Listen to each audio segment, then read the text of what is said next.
Call me old school, but I think monsters would have the upper hand.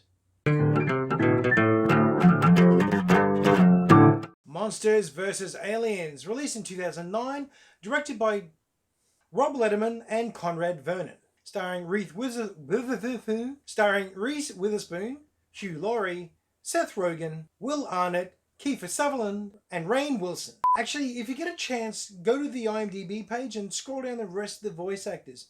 There are some surprises in there. Production budget of 175 million, domestic take of 198 million, international take of 183 million. Worth noting that both of these covered the production value, for a worldwide total of 381 million and a profit of 206 million, less all marketing and associated costs. Okay, so let's review what I think is my first animated feature.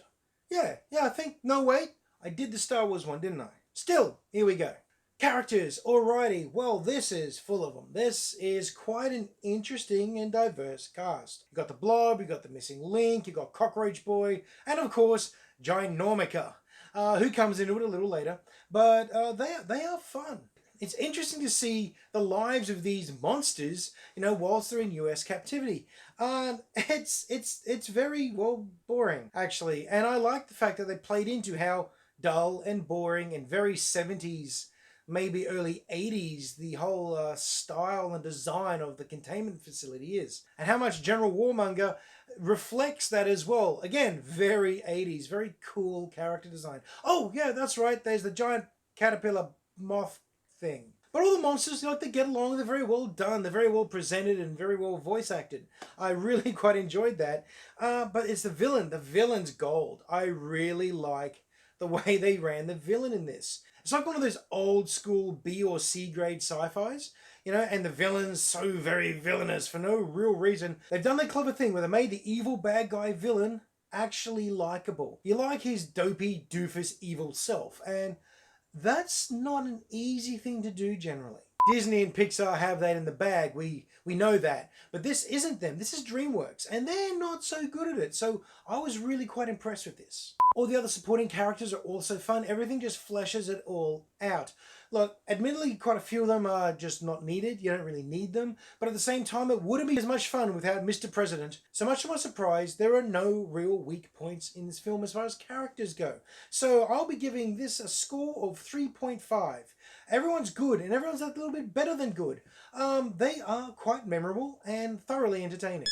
Story is unusual. It's totally and thoroughly predictable if you've ever watched any old monster movies, if you've ever watched sci-fi and sort of alien invasion movies, hero movies, any of this stuff. All of the tropes are here. All of the cliches are here. Everything is present and accounted for, okay?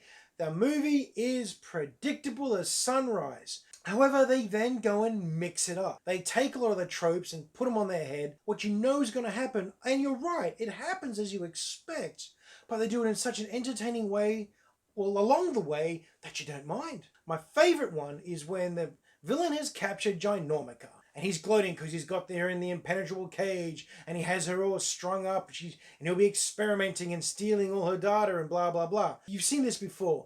The hero gets stuck and trapped. The other people have to come and rescue the hero so that they can break out and save the day, right? Or in this case, the villain has underestimated the hero and she breaks out on her own, proceeds to terrorize him. And there's a sequence in there where the villain is running away and the hero's chasing. But the way they filmed it and set it up, it's like normally you've got the hero running away from the great big monster, trying to eat them or something.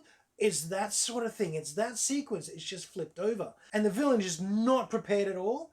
That's new. That's fun. It's aimed at kids. And so it speaks to kids about self-worth and all that sort of stuff.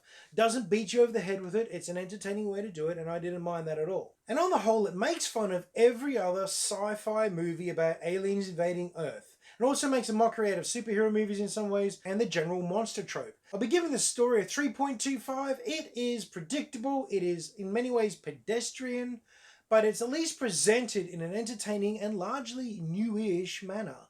So that's appreciated. Look and feel. For this, we're just going to be focusing on the animation because there's a lot to talk about. Here's the thing. With 3D animation, it doesn't date well. It never, dates well. If you know what you're looking at, you can tell when a movie is made due to the quality and the style and the tricks they use. It's also absolutely dependent on the technology and software also available. Generally speaking, traditional 2D animation style or stuff that looks like it will age much better. This one, 11 years later, still looks pretty darn good. You don't notice glaring errors, okay? You don't notice things that pull you out of the film. It's got a sense of weight and motion and scale. The characters feel grounded. They feel like they actually have a presence. When they stand somewhere, they feel like they're standing.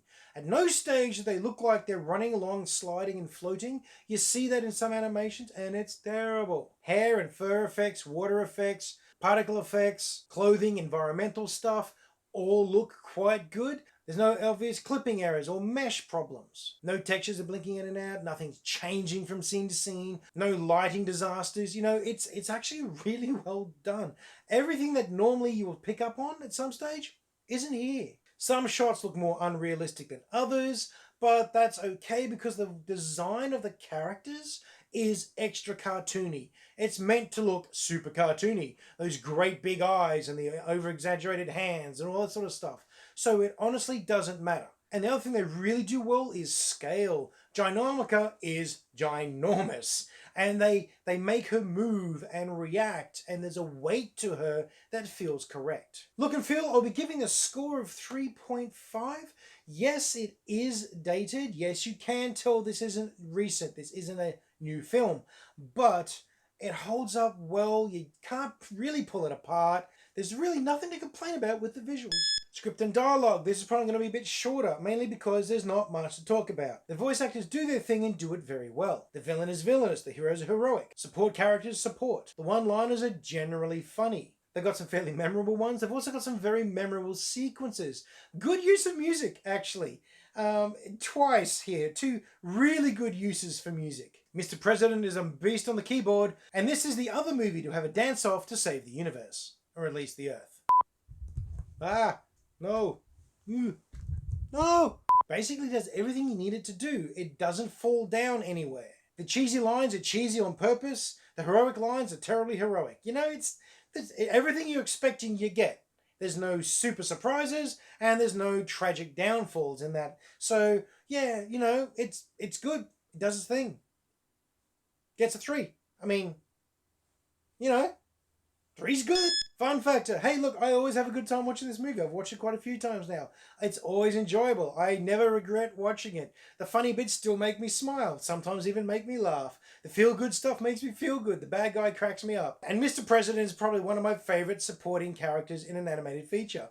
You know, it's just little things like that. It makes it a good time. There's nothing regrettable about this movie unless you don't like animated features and you don't like sci-fi settings. If you don't like those two things, this movie's probably going to kill you.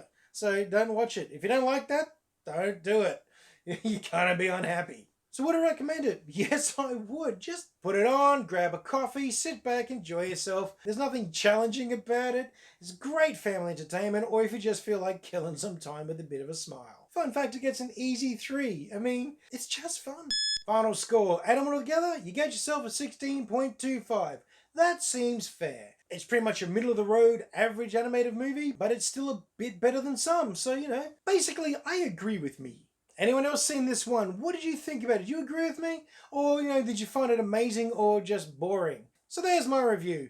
Please like, share and subscribe. Tell your friends. Comment down below or in the Facebook page. But as usual, I hope you're having a great week and you get some time to go and watch a movie.